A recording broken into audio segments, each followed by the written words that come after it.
Life isn't fair. You've probably heard this, or better yet, you've probably said this to somebody yourself. I know for myself, I have two younger siblings, and every time I would kick their butt at Monopoly, I would say that to them after they would complain that that's not fair. And if you're a sibling, you've probably done that too. Or maybe you've heard it in a more serious context. Maybe you've lost a job and somebody said, well, life's not fair. Pick yourself up and keep going. And that probably doesn't rub you the right way. That probably makes you a little angry. And when we hear that phrase, life's not fair, it typically isn't in the best of contexts. But when we read the Bible from Genesis to Revelation, the whole narrative of the Bible, the whole meta-narrative of the Bible, you can find this phrase, life isn't fair, on every page. Now, it's never explicitly written out, life isn't fair with those words specifically, but the meaning, life isn't fair, is tucked into every single story. Every single person, every single interaction between God and his people.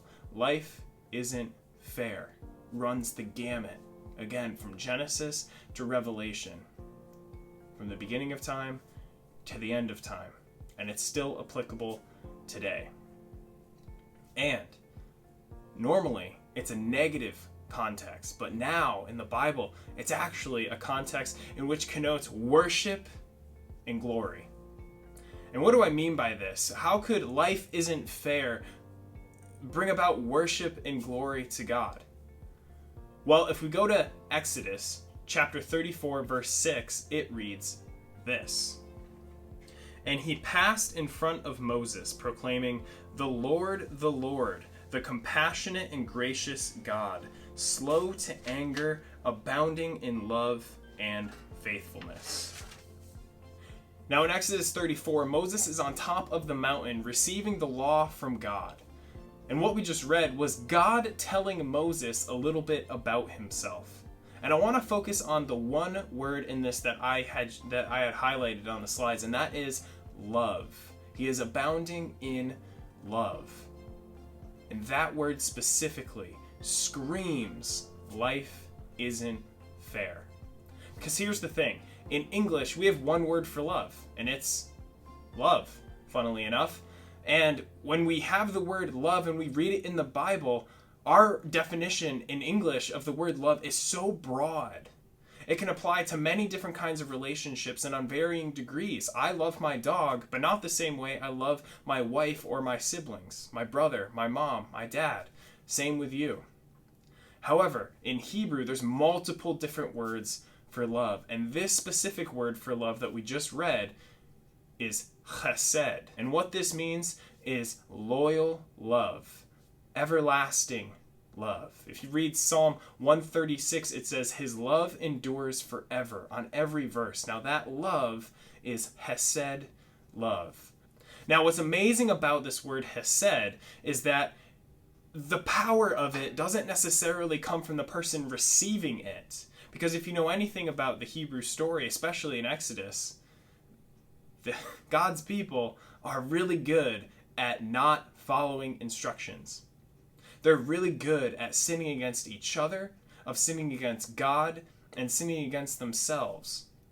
God will have explicit instructions for them, and they'll just say, no, I don't want to do that. I want to worship the golden calf. Or I want to be afraid of going into the promised land, even though you told me that it would be okay. The Hebrew people are amazing at not following instructions, and yet, if you read the whole narrative of the Bible, you can see that God has hesed love for them. Because hesed love is not contingent on the person receiving it, their goodness, but rather the capacity and the goodness of the person giving it. And in this case, the perfect Father, God. But before we get into what hesed love means for us, I actually want to go back a book to Genesis. Now, in Genesis, we're gonna read the story of Jacob and his brother Esau. Now, just as a little background story, Jacob and Esau are twins. Esau being the elder of the two, and they are sons of Isaac. And Isaac is the son of Abraham. And if you know the story of Abraham, you know that Abraham and God had a covenant together in which Abraham's descendants would be innumerable. It says as many stars in the sky and as much sand in the sea. So, this covenant would come through the eldest son of each generation. And because Esau is the eldest son, it was supposed to pass through him. But Jacob is crafty, he's wicked, and he's not going to let that happen. So, we read in Genesis this. Once when Jacob was cooking some stew, Esau came in from the open country, famished. He said to Jacob, "Quick, let me have some of that red stew. I'm famished." Jacob replied, "First, sell me your birthright." "Look, I'm about to die," Esau said. "What good is the birthright to me?" But Jacob said, "Swear to me first." So he swore an oath to him, selling his birthright to Jacob. Then Jacob gave Esau some bread and some lentil stew. He ate and drank, and then got up and left. So Esau despised his birthright. Jacob took advantage of his brother Esau, who had said he was starving, he was famished. It even said it twice. And in the Bible, when things are repeated, it's for emphasis. It's done very much on purpose. He sinned against his brother. He took the birthright that was not owed to him, but actually owed to Esau. And it says that he despised or he disrespected his birthright. He gave it away when it wasn't his to give, but because of Jacob's craftiness, Jacob now has it. And later on in Genesis, we read that he takes advantage of his dying and blind father, Isaac. Isaac wants to bestow the blessing, the familial blessing, to the eldest son, Esau. But Jacob, knowing what's going on, dresses himself up as Esau and goes to his father Isaac and receives the blessing, hoodwinking his dying and blind father. So, in this case, he not only sins against his father, he also again sins against Esau while stealing the blessing. And then what does he do? He leaves. He leaves for over 20 years in seeking a wife. Over 20 years. Now, in this time, there's an amazing time of blessing in Jacob's life. Not because he deserves it, but simply because of God's chesed. Simply because of God's chesed. Now, if you know the story of Jacob, you know that he has 2 wives and his flocks and his property expands greatly. He has become blessed because of God's loving kindness, everlasting loving kindness, his loyal love to Jacob and to his people. And then, after 20 years, God calls Jacob home. And home is where Esau is.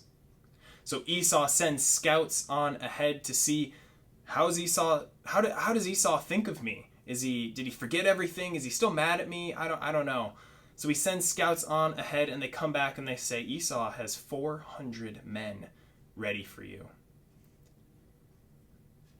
I would be scared, and Jacob was.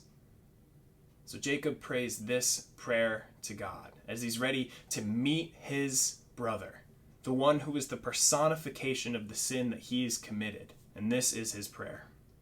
O God, my father Abraham, God of my father Isaac, Lord, you who said to me, go back to your country and your relatives, I will make you prosper. I am unworthy of all the chesed you have shown your servant, all of the kindness. I had only my staff when I crossed this Jordan, but now I have become 2 camps. Save me, I pray, from the hand of my brother Esau, for I am afraid he will come and attack me, and also the mothers with their children. But you have said, I will surely make you prosper, and will make your descendants like the sand of the sea, which cannot be counted. Now I want to take a moment to come back to us. We've all been in this situation, maybe not to this degree, hopefully not to this degree, but we've all been in a version of this situation where we've sinned against somebody and we've left. Or maybe somebody has sinned against us and they left.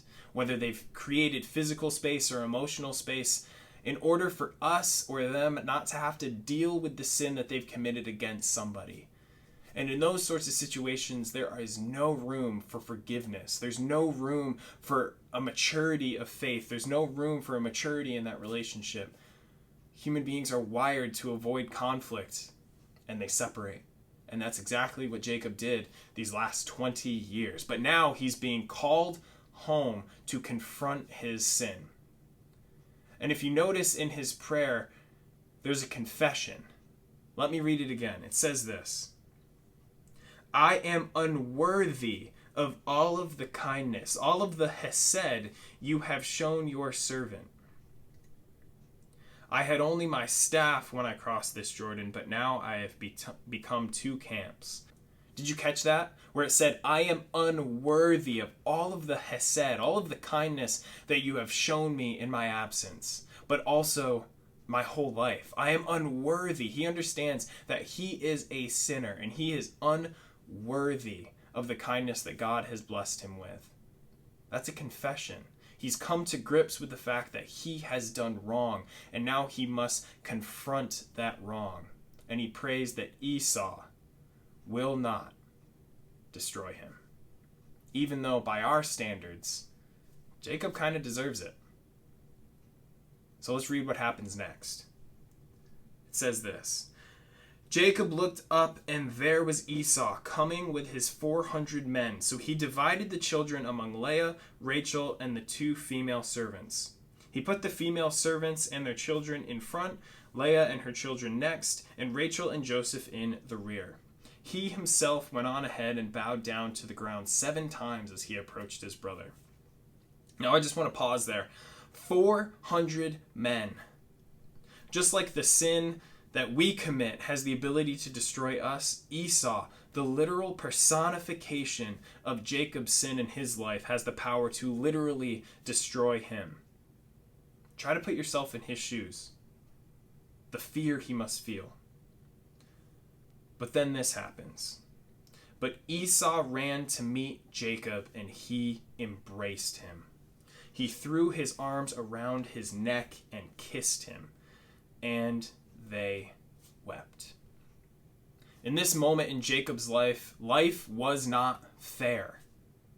Life was not fair in the best of ways. Jacob, by our standards, deserved the death that was forthcoming to him. 400 men could very easily take out his camp. And by all the accounts that had happened between Esau and Jacob, Jacob kind of deserved it by our standards. But luckily, God's standards aren't our standards.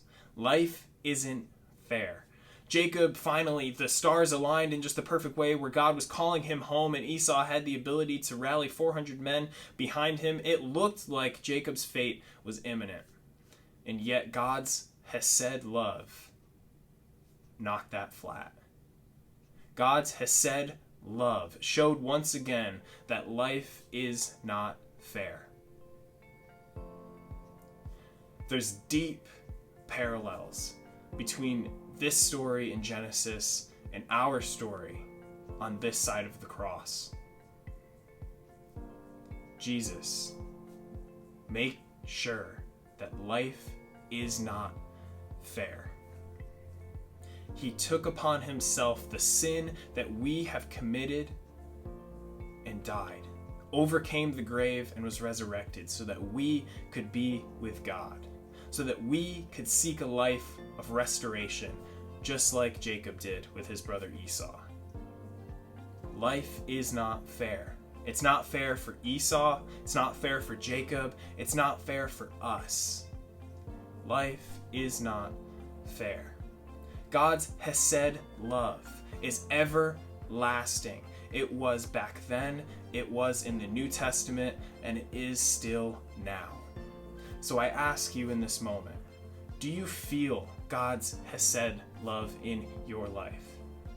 Or are you seeking to try to do as much good in your life so that God will love you? Let me tell you the truth here, folks. God already loves you. God already loves you. I don't know if you are in your darkest valley or on your mountaintop right now when it comes to you and God and your relationship together. But let me remind you if you've forgotten this, and let me encourage you, if you know this deep in your heart, that God's Hesed love lasts forever. God's Hesed love is not contingent on the goodness that we can do. It wasn't contingent on the goodness that Jacob can do, but rather it is contingent on the fullness and perfection of God Himself. He is Hesed love. And He wants to be in a deep and meaningful relationship with you and I, if you choose to seek Him. To reorient yourself, myself, towards Him every day. His Hesed love covers a multitude of sins.